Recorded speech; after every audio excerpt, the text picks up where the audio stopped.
मजाज और उनकी शायरी। संपादक प्रकाश पंडित।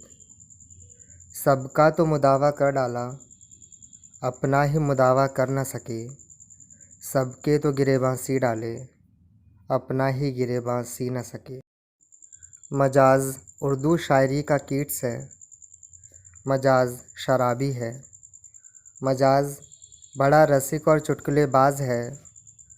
मजाज के नाम पर गर्ल्स कॉलेज अलीगढ़ में लॉटरियां डाली जाती थीं कि मजाज किसके हिस्से में पड़ता है।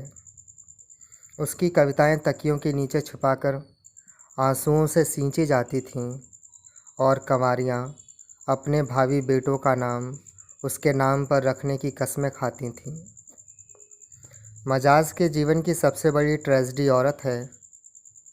मजाज से मिलने से पूर्व मैं मजाज के बारे में तरह तरह की बातें सुना और पढ़ा करता था और उसका रंगारंग चित्र मैंने उसकी रचनाओं में भी देखा था। विशेष रूप से उसकी नज़्म आवारा में तो मैंने उसे साक्षात रूप में देख लिया था। जगमगाती जागती सड़कों पर आवारा फिरने वाला शायर, जिसे रात हंस हंस कर एक ओर मैखाने और प्रेमिका के घर में चलने को कहती है, तो दूसरी ओर सुनसान वीराने में जो प्रेम की असफलता और संसार के तिरस्कार का शिकार है, जिसके दिल में बेकार जीवन की उदासी भी है और वातावरण की विषमताओं के विरुद्ध विद्रोह की प्रचंड अग्नि भी। आवारा में मैंने मजाज का पूरा व्यक्तित्व देख लिया था, लेकिन इसके साथ ही इस बागो बहार व्यक्ति को समीप से देखने की मेरी इच्छा और भी प्रबल हो उठी। यह इच्छा बहुत समय बाद 1948 ईस्वी में पूरी हुई, जब देश के बंटवारे के बाद मैं लाहौर से दिल्ली आ बसा था और मैंने और साहिर लुधियानवी ने उर्दू की प्रसिद्ध पत्रिका शाहराह की नींव डाली थी। मजाज से मेरी मुलाकात बड़े नाटकीय ढंग से हुई। रात के 10-11 का समय होगा। मैं और साहिर नया मोहल्ला पुलवंगश के एक मकान में उठ रहे थे। मोहल्ला मुसलमानों का था और शहर का वातावरण मुसलमानों के खिलाफ, अर्थात एक चीज़ मेरे खिलाफ थी और दूसरी साहिर के। इसलिए हम चाहते थे कि बड़े यत्नों से हाथ आए उस मकान पर हमारे कब्जे की किसी को कानो कान खबर न हो। साहिर चुपके चुपके सामान ढो रहा था और मैं मोहल्ले के बाहर सड़क के किनारे सामान की रखवाली कर रहा था कि एकाएक एक दुबला पतला व्यक्ति अपने शरीर नामक हड्डियों के ढांचे पर शेरवानी मढ़े बुरी तरह लड़खड़ाता और बड़बड़ाता मेरे सामने आ खड़ा हुआ। अख्तर शिरानी मर गया। हाय अख्तर, तू उर्दू का बहुत बड़ा शायर था, बहुत बड़ा। वह बार बार यही वाक्य दोहरा रहा था। हाथों से शून्य में उल्टी सीधी रेखाएं बना रहा था और साथ साथ अपने मेज़बान को कोसने दे रहा था, जिसने घर में शराब होने पर भी उसे और शराब पीने को ना दी और अपने मोटर में बिठाकर रेलवे पुल के पास छोड़ गया था। जाहिर है कि इस ऊटपटांग सी मुसीबत में मैं एकदम बौखला गया। मैं नहीं कह सकता कि उस समय उस व्यक्ति से मैं किस तरह पेश आता कि ठीक उसी समय कहीं से जोश मलिहाबादी निकल आए और मुझे पहचान कर बोले, इसे संभालो प्रकाश, यह मजाज है। मजाज को संभालने की बजाय उस समय आवश्यकता यद्यपि अपने आप को संभालने की थी, लेकिन मजाज का नाम सुनते ही मैं एकदम चौंक पड़ा और दूसरे ही क्षण सब कुछ भुलाते हुए मैं इस प्रकार उससे लिपट गया मानो वर्षों पुरानी मुलाकात हो। मजाज से जैसा कि प्रत्यक्ष है, उस समय मेरी वर्षों पुरानी मुलाकात ना थी, लेकिन आज 10 वर्ष बाद ये पंक्तियाँ लिखते समय मैं कह सकता हूँ कि मैंने मजाज को हर रंग में देखा है। होश में, बेहोशी में, शराब के लिए भटकते हुए और शराब पीकर भटकते हुए, बड़ी मौन अवस्था में और बुरी तरह चहकते हुए, अपने जीवन की निराशाओं और विफलताओं पर दुखी होते हुए और अपने जीवन की निराशाओं और विफलताओं बल्कि समूचे जीवन ही का मजाक उड़ाते हुए, सोते जागते, उठते बैठते, चलते फिरते मजाज को मैंने खूब देखा है। उसकी शायरी और व्यक्तित्व पर लिखा गया लगभग हर शब्द पढ़ा है। उसके मित्रों और सगे संबंधियों से मिला हूँ और 2-4 बार मुझे उसके आतिथ्य का भी सौभाग्य प्राप्त हुआ है। यूँ अपने आप को मैं उन लोगों में से समझता हूँ जिन्हें मजाज और उनकी शायरी पर किंचित विश्वास के साथ कुछ लिखने का अधिकार पहुँचता है। मजाज उन दिनों लगभग 1 महीना हमारे साथ रहा।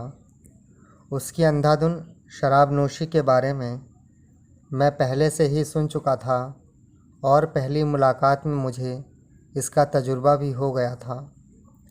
लेकिन इस 1 महीने में मुझे अनुभव हुआ कि मजाज शराब को नहीं पीता, शराब बड़ी बेदर्दी से मजाज को पीती जा रही है।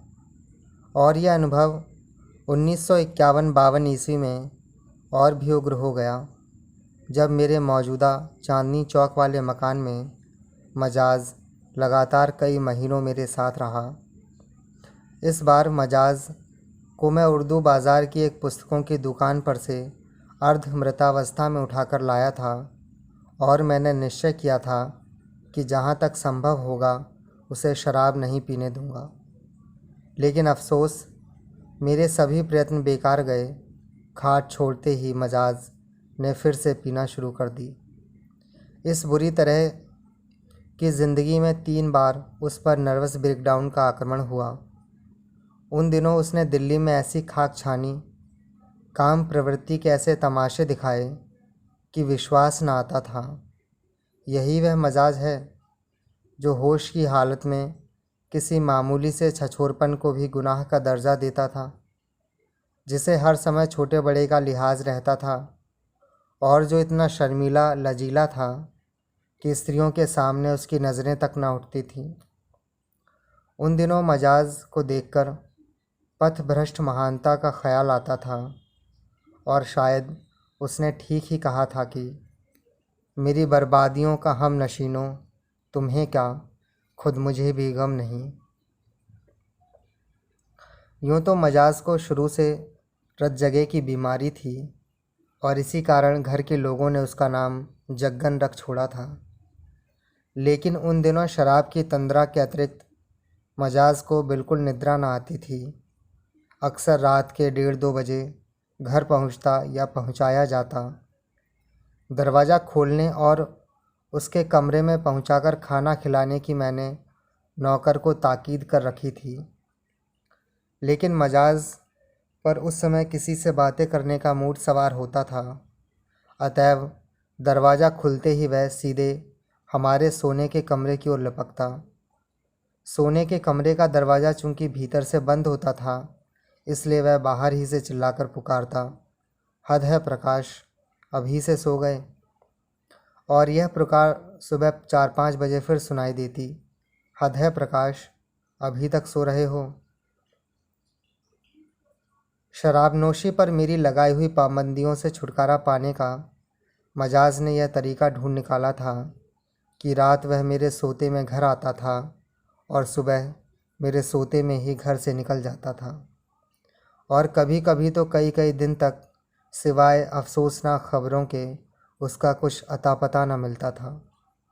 उसे जानने वाले और उसे चाहने वाले उससे कन्नी कतराते, लेकिन मजाज को इसका कुछ एहसास न होता।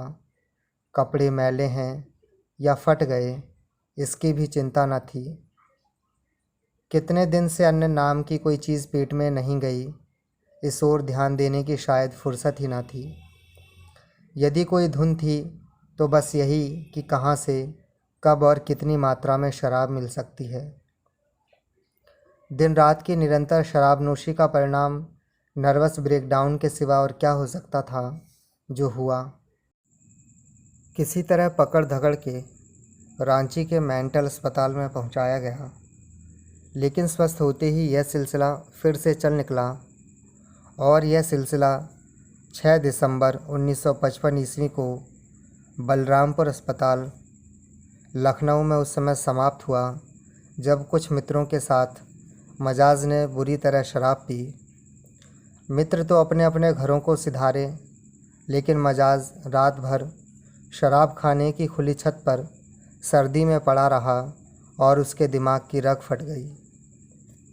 हमारा देश चूँकि मृत पूजक है, इसलिए मजाज की मृत्यु पर अनगिनत लेख लिखे गए, शोक सभाएं हुईं, पत्र पत्रिकाओं के विशेषांक निकले और उन लोगों ने भी बड़ा शोक मनाया जो उसके ज़बान से उसका कलाम और चलते हुए वाक्य सुनने के लिए उसे शराब के रूप में जहर पिलाया करते थे।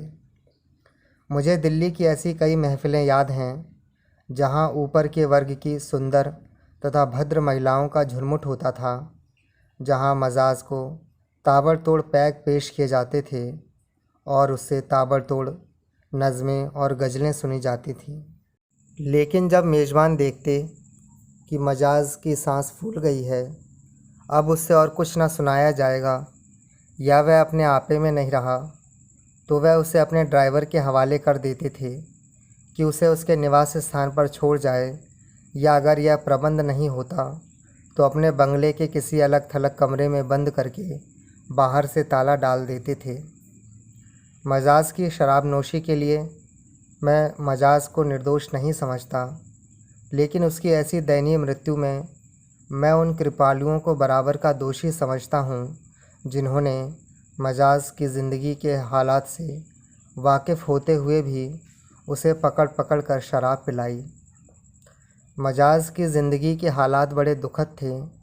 कभी पूरी अलीगढ़ यूनिवर्सिटी, जहाँ से उसने बीए किया, उस पर जान देती थी। गर्ल्स कॉलेज में हर ज़बान पर उसका ज़िक्र था। उसकी आँखें कितनी सुंदर हैं, उसका कद कितना अच्छा है, वह क्या करता है, कहाँ रहता है, किसी से प्रेम तो नहीं करता। ये लड़कियों के प्रिय विषय थे और वे अपने कहकहों, चूड़ियों की खनखनाहट और उड़ते हुए दुपट्टों की लहरों में उसके शेर गुनगुनाया करती थीं।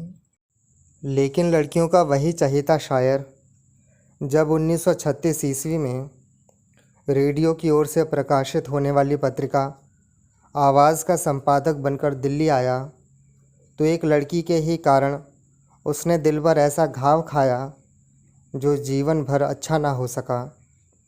1 वर्ष बाद ही नौकरी छोड़कर जब वह अपने शहर लखनऊ को लौटा, तो उसके संबंधियों के कथनानुसार वह प्रेम की ज्वाला में बुरी तरह फूंक रहा था और उसने बेतहाशा पीनी शुरू कर दी थी। इसी सिलसिले में 1940 ईस्वी में उस पर नर्वस ब्रेकडाउन का पहला आक्रमण हुआ और यह रट लगी कि फ़लाँ लड़की मुझसे शादी करना चाहती है, लेकिन रकीब जहर देने की फ़िक्र में है। यहाँ यह बताना बेमौका ना होगा कि मजाज ने दिल्ली के एक चोटी के घराने की अत्यंत सुंदर और इकलौती लड़की से प्रेम किया था, लेकिन उसके विवाहिता होने के कारण यह बेल मढ़ी न चढ़ सकी और उसने यह कहते हुए दिल्ली से विदा ली थी कि रुखसते दिल्ली, तेरी महफ़िल से अब जाता हूँ मैं, नौहागर जाता हूँ मैं, नालाव लव जाता हूँ मैं। उपचार चिकित्सा से मानसिक दशा सुधरी तो माता पिता ने हृदय के घाव का इलाज करना चाहा। लड़की, कोई सी लड़की जो उसके जीवन का सहारा बन सके, जो उसके रिश्ते हुए नासूर पर मरहम रख सके। लेकिन वही लोग जिन्हें कभी मजाज को अपना दामाद बनाने की बड़ी अभिलाषाएं थीं, अवगुण गिनवाने लगे और लड़कियों को तो जैसे अब मजाज से भय आने लगा था। मजाज ने सामान्य जीवन व्यतीत करने का निश्चय किया। कुछ दिनों तक बम्बई इन्फॉर्मेशन में काम करता रहा। वहाँ से लौटा तो लखनऊ विश्वविद्यालय में LLB में दाखिला ले लिया। उन्हीं दिनों सिब्ते हसन और सरदार जाफ़री के साथ नया अदब नाम से एक प्रगतिशील पत्रिका निकाली और फिर हार्डिंग लाइब्रेरी दिल्ली में असिस्टेंट लाइब्रेरियन की हैसियत से काम करने लगा। लेकिन उसी ज़माने में उसकी छोटी बहन हमीदा सालिम के अनुसार चोट पर एक और चोट पड़ी। घर वालों ने किसी प्रकार एक नाता तय किया और मजाज ने शायद आत्मसमर्पण में सुख अथवा मुक्ति पाने के विचार से हामी भर दी। लेकिन जब वर दिखव्वे के तौर पर वह अपने ससुर की सेवा में उपस्थित हुआ तो हज़ारों रुपया मासिक कमाने वाले सरकारी पदाधिकारी को 150 रुपल्ली माहवार पाने वाले असिस्टेंट लाइब्रेरियन में कोई आकर्षण नज़र न आया। यहाँ एक बार फिर धन की जीत और कला की हार हुई। शायर ने एक बार दिल की आवाज़ पर कदम उठाए थे और मुंह के बल गिरा था। अब के अक्ल पर भरोसा किया था, फूंक फूंक कर कदम रखा था, लेकिन फिर ठोकर खा गया और रो पड़ा। और 1946 ईस्वी में उस पर पागलपन का दूसरा हमला हुआ। अब वह स्वयं ही अपनी महानता के राग अलापता था, शायरों के नामों की सूची तैयार करता था और गालिब और इकबाल के नाम के बाद अपना नाम लिखकर सूची समाप्त कर देता था। डॉक्टरों के भरसक प्रयत्नों तथा घर वालों की जान तोड़ सेवा शुश्रूषा से किसी प्रकार स्वस्थ तो हो गया, पर जीवन का ढर्रा न बदल सका। निरंतर बेकारी और एकाकीपन का साथ रहा। शराब नोशी बढ़ती गई, जीवन की कटुताएं बढ़ती गईं और वह उन कटुताओं को शराब में डुबोने का असफल प्रयास करते करते स्वयं ही शराब में डूब गया। लोगों ने कहा कि मजाज का इलाज शादी है, लेकिन यह इलाज हो कैसे? मजाज की जेबें खाली थीं। जहाँ भी घर वालों ने हाथ फैलाया उत्तर मिला कि बड़े लड़के के साथ तो नहीं, हाँ छोटे के साथ चाहो तो कर लो। वहीं मजाज, जो कभी इस क्षेत्र में इच्छाओं का केंद्र था, कूड़ा करकट बनकर रह गया। घर वाले चाहते थे कि इन निराशाओं को मजाज से छुपाए रखें, लेकिन मजाज को पता चल ही जाता और सिवाय इसके कि उसकी मुस्कुराहट में थोड़ी सी कटुता और घुल जाती, किसी प्रकार भी यह प्रकट न होता कि वह संसार की उपेक्षा और निरादर से क्षुब्ध अथवा दुखी है। एक चुप्पी हर बात का उत्तर बन गई। आधुनिक उर्दू शायरी का यह प्रिय और दयनीय शायर सन 1909 ईस्वी में अवध के एक प्रसिद्ध कस्बे रुदौली में पैदा हुआ। पिता सिराजुल हक रुदौली के पहले व्यक्ति थे जिन्होंने जमींदार होते हुए भी उच्च शिक्षा प्राप्त की और ज़मींदारी पर सरकारी नौकरी को प्रधानता दी। यों असरारुल हक मजाज का पालन पोषण उस उभरते हुए घराने में हुआ जो एक ओर जीवन के पुरातन मूल्यों को छाती से लगाए हुए था और दूसरी ओर नए मूल्यों को भी अपना रहा था। बचपन में, जैसा कि उसकी बहन हमीदा ने एक जगह लिखा है, मजाज बड़े सरल स्वभाव तथा विमल हृदय का व्यक्ति था। जागीरी वातावरण में स्वामित्व की भावना बच्चे को माँ के दूध के साथ मिलती है, लेकिन वह हमेशा निर्लिप्त तथा निस्वार्थ रहा। दूसरों की चीज़ को अपने प्रयोग में लाना और अपनी चीज़ दूसरों को दे देना उसकी आदत रही। इसके अतिरिक्त वह शुरू से ही सौंदर्य प्रेमी था। कुटुंब में कोई सुंदर स्त्री देख लेता तो घंटों उसके पास बैठा रहता। खेल कूद, खाने पीने, किसी चीज़ की सुध न रहती। प्रारंभिक शिक्षा लखनऊ के अमीनाबाद हाई स्कूल में प्राप्त कर जब वह आगरा के सेंट जॉन्स कॉलेज में दाखिल हुआ तो कॉलेज में मुइन हसन जज़्बी और पड़ोस में फ़ानी जैसे शायरों की संगत मिली और यहीं से मजाज की उस ज्योतिर्मय शायरी का प्रादुर्भाव हुआ जिसकी चमक आगरा, अलीगढ़ और दिल्ली से होती हुई समस्त भारत में फैल गई। मजाज की शायरी का प्रारंभ बिल्कुल परंपरागत ढंग से हुआ और उसने उर्दू शायरी के मिजाज का सदैव ख्याल रखा।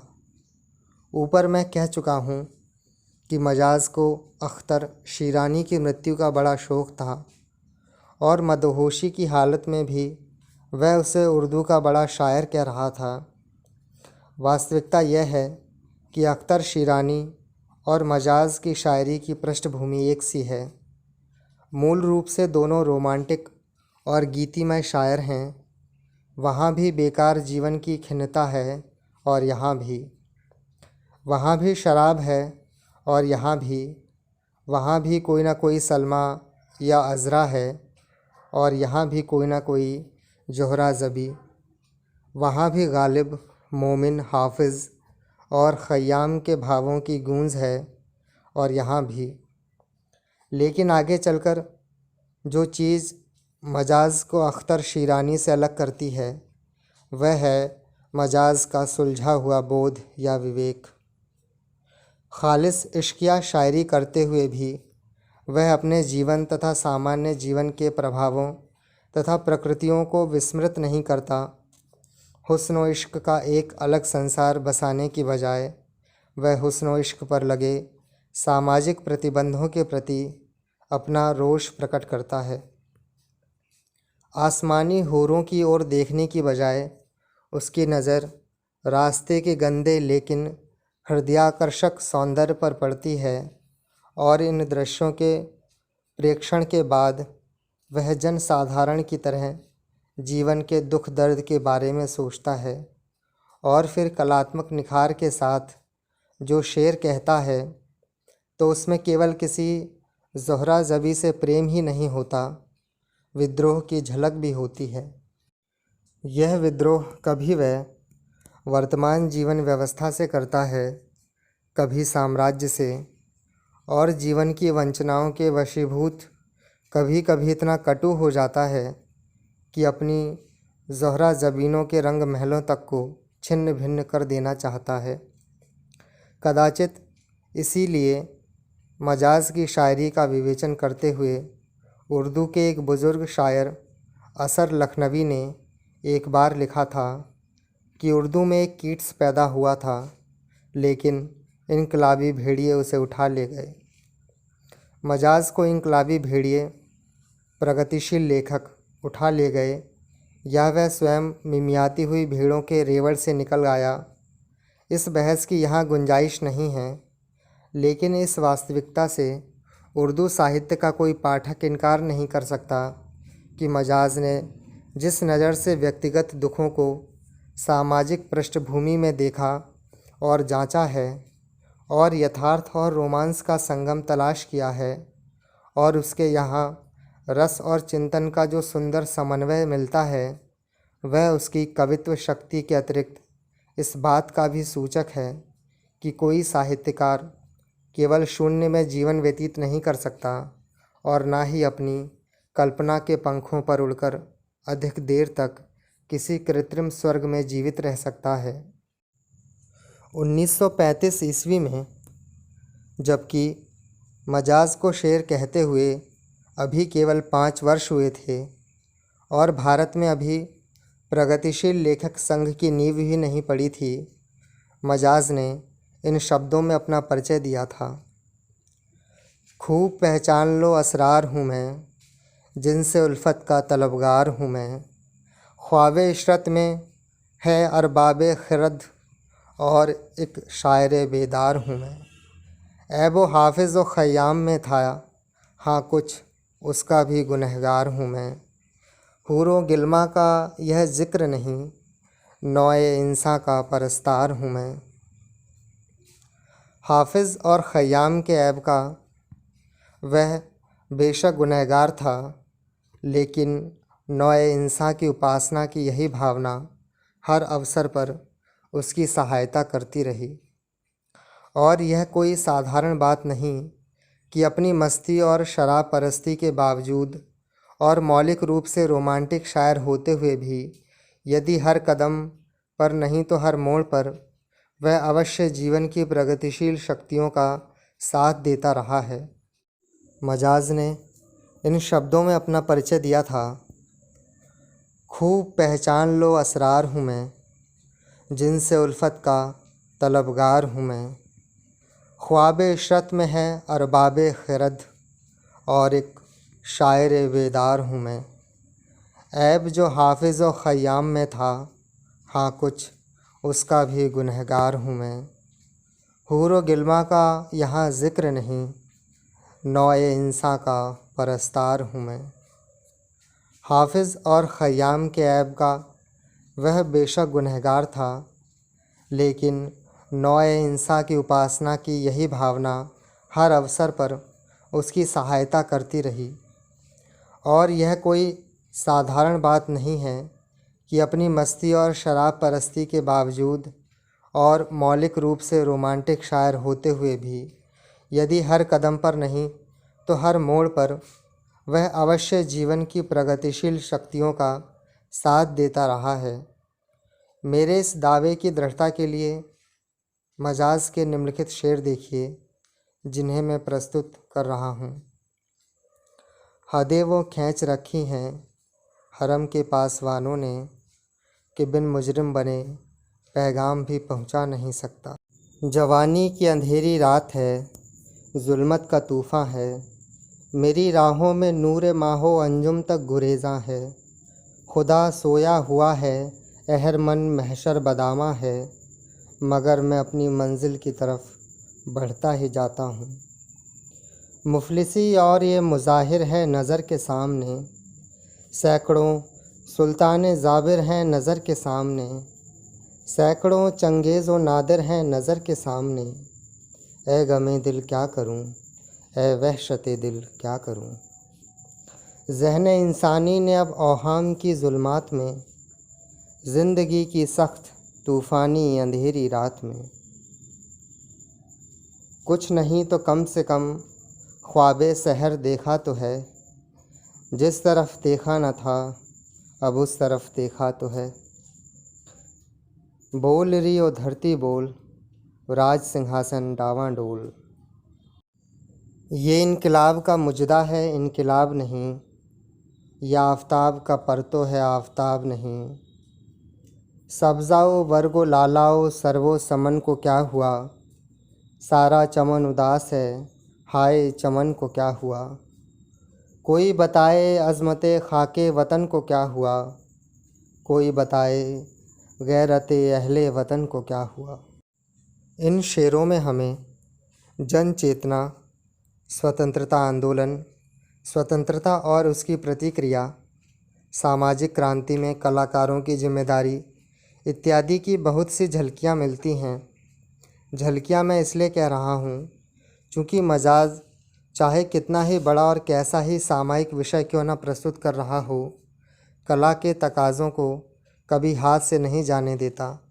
और चूँकि उसका दृष्टिकोण रोमांटिक है और उसने क्लासिकी शायरी से मुँह मोड़ने और नए प्रयोगों का खतरा मोल लेने की बजाय पुरानी उपमाओं, व्यंजनाओं तथा शब्दों को नए अर्थ पहनाए हैं, इसलिए कुछ एक स्थानों को छोड़कर जहाँ सामाजिक त्रुटियों के कटु अनुभव से वह कुछ भावुक तथा ध्वसकारी हो गया है, सामूहिक रूप से वह सामाजिक परिवर्तन या क्रांति के लिए गरजता नहीं, गाता है।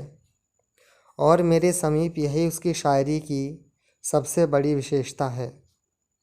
मजाज के कविता संग्रह आहक की भूमिका में उर्दू के प्रसिद्ध शायर फैज़ अहमद फैज़ ने उसे क्रांति के ढिंढोरची की बजाय क्रांति के गायक की उपाधि देते हुए बिल्कुल ठीक लिखा है कि मजाज की इनकलाबियत आम इनकलाबी शायरों से मुख्तलिफ है। आम इनकलाबी शायर इनकलाब के मुतल्लिक़ गरजते हैं, ललकारते हैं, सीना कूटते हैं। इनकलाब के मुतल्लिक़ गा नहीं सकते तो केवल इनकलाब की हौलनाकी को देखते हैं, उसके हुस्न को नहीं पहचानते। यह इनकलाब का तरक्की पसंद, प्रगतिशील नहीं, प्रतिक्रियात्मक तसव्वुर है। मजाज उर्दू शायरी का कीट्स था। मजाज वास्तविक अर्थों में प्रगतिशील शायर था। मजाज रस और मध्य का शायर था। मजाज अच्छा शायर और घटिया शराबी था। मजाज नीम पागल लेकिन निष्कपट व्यक्ति था। मजाज चुटकुलेबाज था। मजाज को पढ़ने वाले, मजाज से मिलने वाले, मजाज को जानने वाले घूम फिरकर मतों के इन्हीं बिंदुओं पर पहुँचते हैं, लेकिन ये सब बिंदु मिलकर एक ऐसे दिव्य केंद्र पर आ मिलते हैं जहाँ मजाज और केवल मजाज अंकित है। मजाज की असामयिक मृत्यु पर उर्दू के कुछ समकालीन साहित्यकारों के मनोभाव, वह एक बाण की तरह छूटा और फिज़ा की बुलंदियों में फूल सी जगमगाती हुई चिंगारियां बिखेर कर चश्मे ज़दन में बुझ गया। लेकिन ये चिंगारियां उसके मुख्तसर मजमुआ कलाम में हमेशा के लिए महफूज हो गईं। उनकी जगमगाहटें ज़िंदगी की रातों को रोशन करती रहेंगी।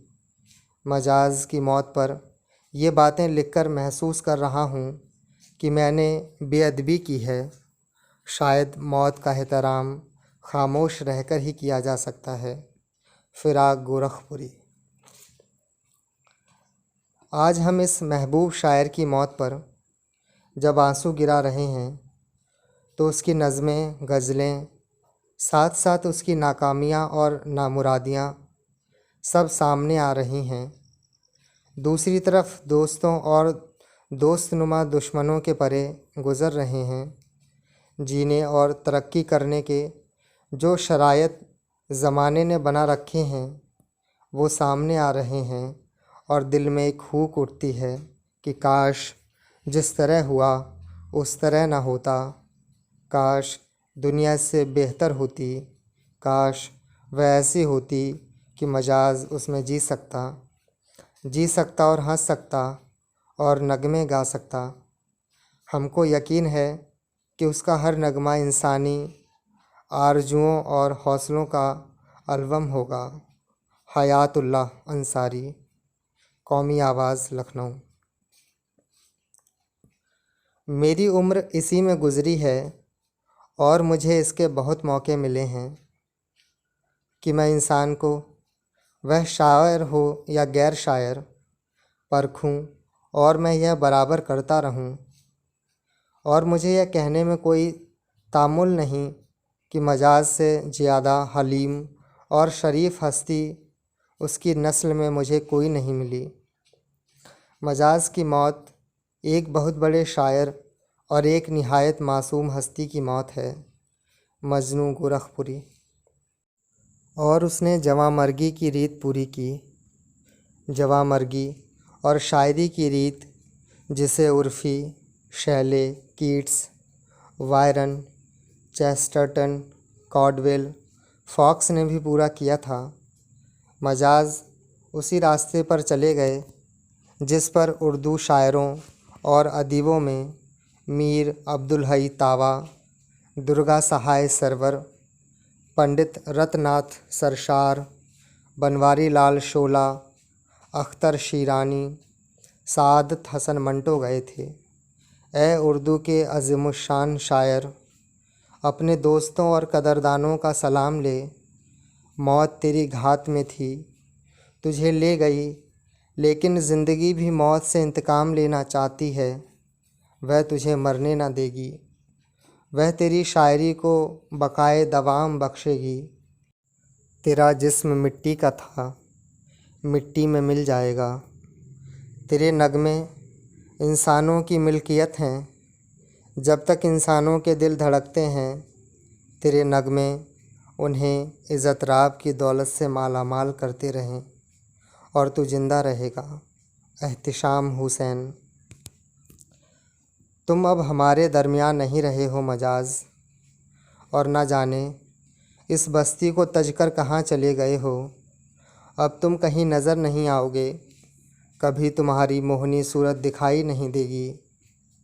तुम्हारी नावक्त मौत एक ऐसा हादिसा है कि इसे अज़ीम तरीन हादिसा भी नहीं कहा जा सकता, इसलिए कि यह हादिसा अज़ीम तरीन हवादिस से भी कहीं ज़्यादा रूह फ़रसा है। तुम्हारी मौत ने मेरे दिल की जो कैफ़ियत कर दी है, उसी कैफ़ियत को अब अल्फाज की पुश्त पर रखना चाहता हूँ तो वो हबाब की तरह मानन टूट जाते हैं। हैफ़ उन पर तासुरात पर जो फुकदान अल्फाज की बिना पर सर पीटते और गरजते रहते हैं। मौत हम सब का ताक़ुब कर रही है, मगर ये देखकर रश्क आया और कलेजा फट गया कि वो तुम तक किस कदर जल्द पहुंच गई। एक मुद्दत से शिकायत कर रहा हूँ कि ओ कमबख्त मौत, तू मुझे क्यों नहीं पूछती मैंने क्या बिगाड़ा था तेरा कि तूने मुझसे वे एतनाई वरती, और मजाज ने क्या एहसान किया था तुम पर ओ रूसियाह कि तूने उसे बढ़कर कलेजे से लगा लिया। मजाज, मैंने तेरे वालिदैन को तेरा पुरसा नहीं दिया था, इसलिए कि उन्हें चाहिए था कि वो तेरा पुरसा मुझे दे देते। तू उनका सिर्फ बेटा था, लेकिन तू मेरा क्या था यह उन बदनसीबों को मालूम नहीं। मेरा ख़याल था कि यह चिराग जो मुझ नामुराद ने जलाया है, मेरे बाद तो इस चिराग को रोशन करेगा और मज़ीद रोगन डालकर इसकी लौ को उकसाएगा, और इस चिराग से सैकड़ों नए चिराग जलते चले जाएंगे, लेकिन तू ही बुझकर रह गया। मेरी उम्मीद का चिराग शायद अब कभी न जल सकेगा। यह सच है कि यह भेड़ियों की दुनिया इस काबिल नहीं कि शायर यहाँ ज़िंदगी बसर करे। ये सूदो जियाँ के घुप अंधेरे में एक दूसरे से टकराने, एक दूसरे का खून पीने और एक दूसरे का गोश्त खाने वाले दरिंदे इस काबिल नहीं कि इनकी लाशों से अटी हुई ज़मीन पर शायर चले और फिरे, और इन मनहूस व नापाक सियानी अस्तबल में शायर कदम रखे, जहाँ गधों की गर्दनों में ज़री तोक जगमगा रहे हैं। और यही एक ऐसी बात है जिस पर निगाह करके मैं ए मजाज तुझे मुबारकबाद देता हूँ कि तू इस दुनिया से चला गया और ऐन जवानी के मौसम बहार में चला गया। लेकिन तेरी यह जवां मर्गी और जवां बख्ती मेरे वास्ते एक ऐसा शोलाए गम है जो मेरे सीने के अंदर उस वक्त तक जलता रहेगा जब तक कि सांस चलती रहेगी। एक तेरे सिधार जाने से मेरे दिल की नगरी इस तरह उजड़ कर रह गई है कि अब दोबारा आबाद नहीं हो सकेगी। मजाज, अब मेरा भी चल चलाव है। तेरी मौत के कलंक ने मुझे यह बात बता दी है कि ज़्यादा जीना बहुत बड़ी बेगैरती और अपने फ़न की बहुत बड़ी तौहीन है। मेरी रात भीग चुकी है, तारे सिर पर टिमटिमा रहे हैं, बिस्तर तह कर लिया गया है, कमर बांध ली गई है, और अब यह मुसाफिर भी तैयार हो चुका है। मजाज, घबराना नहीं, जोश भी आ रहा है, जल्द आ रहा है। घबराना नहीं है मजाज, जोश मलिहाबादी।